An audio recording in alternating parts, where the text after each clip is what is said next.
Hola everybody, hacía tiempo que no te veía. Adam Clery from FourFourTwo here, and we now know one of the finalists for Euro 2024. It's going to be Spain. They have just this second defeated France in a thrilling semi-final. If you have clicked on this video because you're expecting to see an in-depth tactical breakdown of that game, then you are going to get that, but mostly we're just going to be talking about one man. Señores y señoras, Lamine Yamal. Okay, so I know I normally set up when it's a game with sort of both of the teams here. This is Spain and this is big amorphous blob, right? But I've just started with the France 11 because I'm going to show you how they were set up and what they changed and how sort of Spain played into that. And first off, before we start, yes, I know I'm wearing a dressing gown here. That's kind of like unprofessional, but I've been living in this studio for what feels like forever now.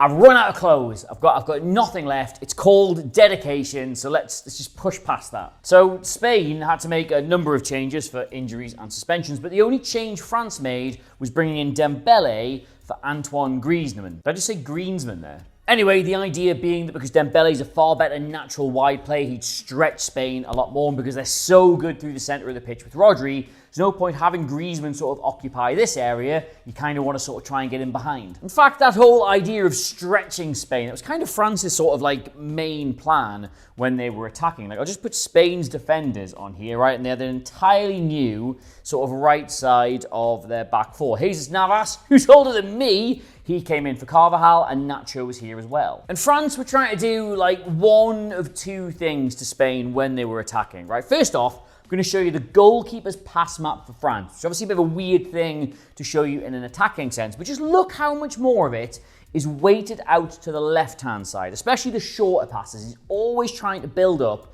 or start the build-up on this side. Then the first half, France had quite a lot of joy with this because the objective was to build up on this left-hand side, invite Spain's press out, and the knock-on effect would then be that the whole Spanish defence, one way or another, would move across to this left-hand side. All of Spain's players would congregate more on this side of the pitch. Then, when they get the ball into the middle third, the objective is to switch it as quickly as possible, because all of a sudden, you've still got Kylian Mbappe holding this width here, and now Navas has to get out to him and is completely isolated. There were warning signs very early on for Spain that this was going to be very effective for France getting in. Like, Jesus Navas gets a yellow card quite early on because he's pulled so far out of position. And even the goal, even though it's not from Mbappe and doesn't come from that side of the pitch, comes from that side of the pitch. France have the ball on the right-hand side of the pitch. They've dragged all the Spanish players out to this side, and then they get their head up and they find a long direct pass into Mbappe, who has now totally isolated Navas. Like, Navas, understandably, was terrified about what Mbappe might do to him. In fact, a minute before this,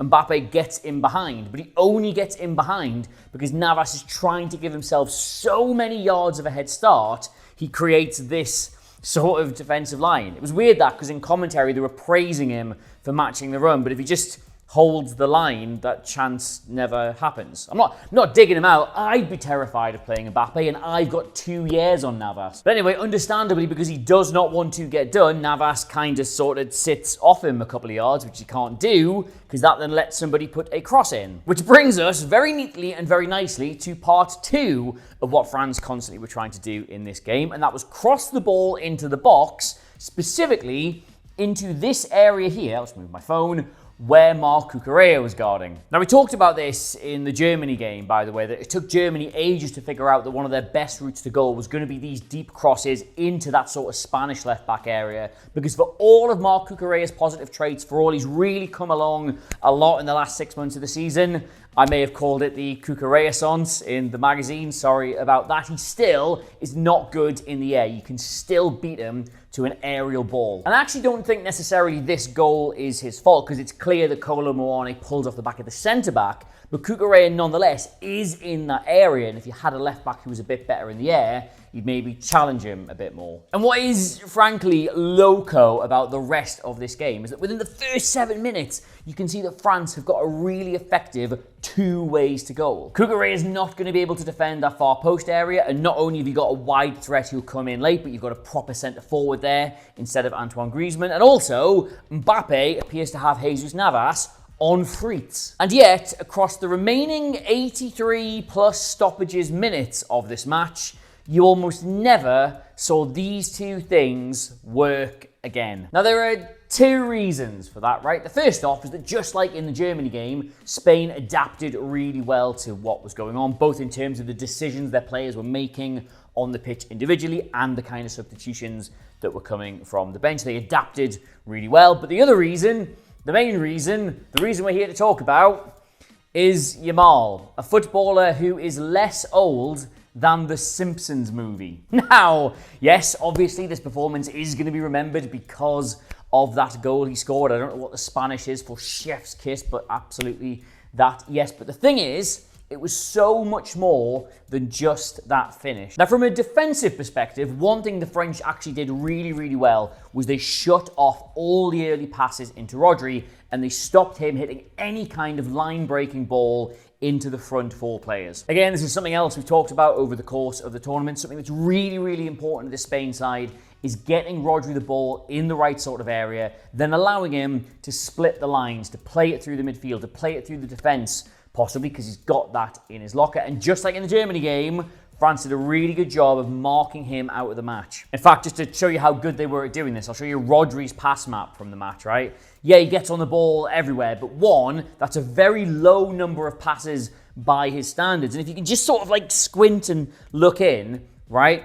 So few of the passes from the middle of the pitch or into the final third are actually forwards passes. When he is getting it in those important areas, he is mostly having to go sideways or backwards. In fact, other than, and forgive me, I can't physically see this when I'm doing it, this one around here somewhere, which is in the 90th minute of the match, I don't think he actually passes it forward into the final third once. But anyway, the reason I mention all this is because as good as Spain have been at attacking in this tournament, when you take the legs away from them in the shape of Rodri, they become very reliant on the individual battle-winning ability of both Williams and Yamal. But again, to give France their due, they had a pretty sensible plan for this, right? Whenever either of the wide players were facing up one of their fullbacks, instead of expecting either Mbappe or Dembele to get all the way back to provide like a double up defensively, it was actually the number 8 who were dropping off into those little pockets to sort of stop the fullbacks getting isolated. And the thing is, this actually worked really well across the course of the game. Like we've highlighted in a few videos that one of Spain's major weapons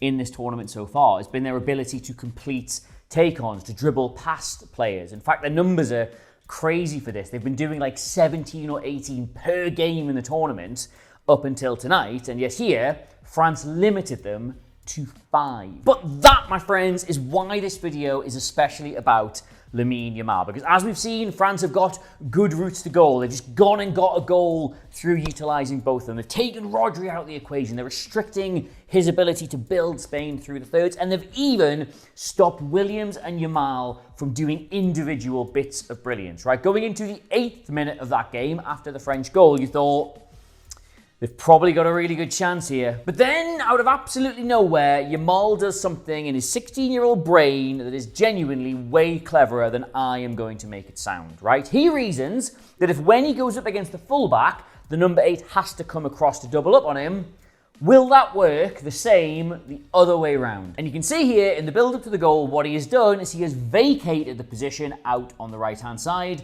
and he's just gone and matched himself up. Álvaro Morata, who I thought had a great game off the ball tonight, if such a thing even exists, goes out into that right-hand space, and we see that, in fact, Hernandez's instructions are not just follow Yamal everywhere, they are mark that space. So he goes with him. That leaves Yamal one-on-one with Rabiot, and he could run through him, he could run around him, but he just believes in his ability enough to stick that in the top bins. And the thing is, it might just look like it's some kind of wonder strike, but to get in that position to get the shot away shows how good his understanding of space and movement on the football pitch is. And that's actually how they get the second goal with Dani Olmo as well. Knowing that somebody somewhere has to go with him, he doesn't just drop into the centre, he actually drops really, really deep, beyond the line they'd normally expect to find him in. So when he receives the ball, he's in a yawning chasm of space. And what happens next is what's known as a rotation in football. A very trendy term at the minute, everybody seems to be using it. This is about as good an example of it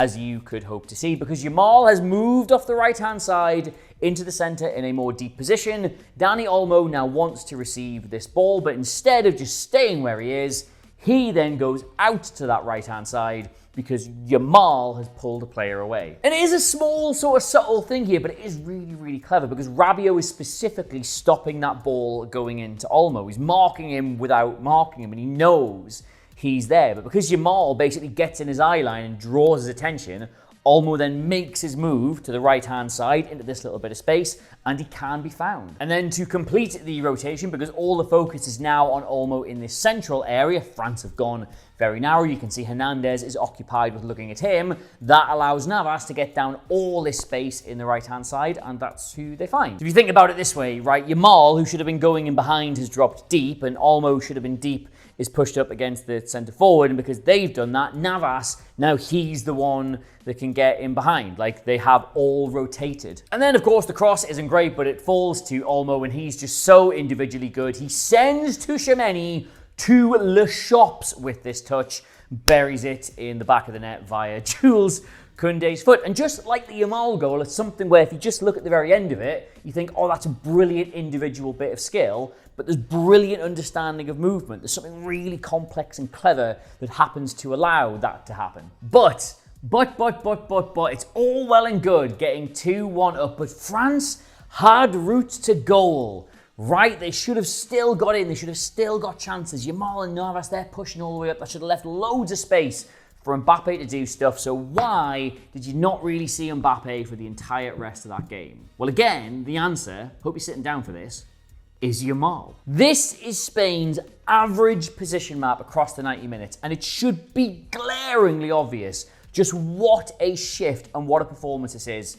from Yamal. Because you've got Nico Williams all the way up here doing Nico Williams things, forcing the defender back, being an attacking threat. But for some reason, Yamal is so much deeper, is practically on top of Jesus Navas. And that is because if we overlay his heat map to go along with that, you will see that for every single thing he was doing on the edge of the box, like scoring wonder goals, he was also covering back over, helping his fullback, whether that was Nacho or Jesus Navas, being a defensive option as well as an attacking one. The kid is 16 years old, and nobody on this pitch in that match won more ground duels than he did. Like, France took away his ability to dribble around. They blocked off his favourite part of the pitch, and instead he was like, okay, well, I'll just scrap you for it then. He was joint top of that stat, right, with Koundé and Rabiot, two absolute dog bastards who were partially on this pitch to win ground duels, right? Yamal, who was mostly up against Mbappe for them,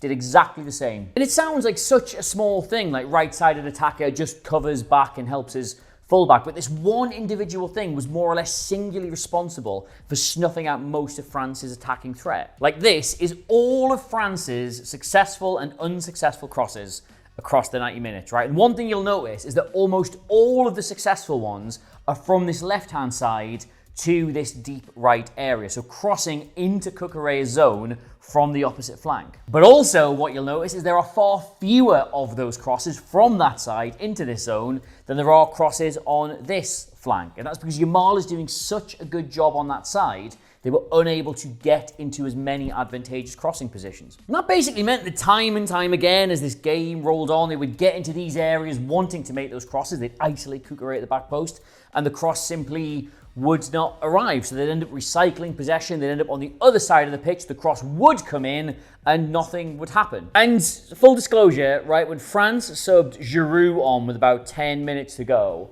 I was like, that is about as good a tactical change as you can make. Because now Spain are going to have to deal with this total onslaught of balls into the box, and they're not defending them very well when the delivery is good. But this is why I said Spain adapted the best across the game, because it wasn't just the players, it wasn't just Yamal. De La Fuente also had the bravery, because it worked, it would have been stupidity if it didn't, to hook both Yamal and Williams off and replace them with wide players who did not care about going forward. And as a result, with Giroud on the pitch, with France perfectly set to throw everything into that Spanish box to find an equaliser, this was the sum total of their crossing ability in the last 10 minutes. They had two, and neither were to him. So yeah, that's how a 16-year-old who is somehow 2 weeks younger than the Klaxon song "It's Not Over Yet" more or less single-handedly sent Spain into the final of the European Championships. That's mad, isn't it? In fact, the only thing that could be any madder than that is that if you have enjoyed this video, not then subscribing to us here on FourFourTwo, because while the Euros may be grinding to a halt sooner than I care to admit, we've got a whole season of football coming up, and we're going to get these kind of fun tactical breakdowns, player transfers, all this good stuff's going to be on the channel all the way across the summer and into the new season. So please do hit that and you won't miss any of it. You can, as ever, grab me across all the social medias here at Adam Clery, 𝗘𝗫𝗧𝗏. The FourFourTwo socials are in the corner of the video. The comment section is where I ideally love you to answer the question, who is going to win the European Championship? Is it Spain? Is it Netherlands? Is it England? Or whatever, as well as any thoughts, feelings, emotions, comments, whatever's going on in your head. I'd like to read it all because I don't know boundaries. In the meantime, though, I am now away to edit this all night, probably until about 4 in the morning, because I've lost all control of my life. But until next time, which will be the England-Netherlands game, I'll see you soon. Adios!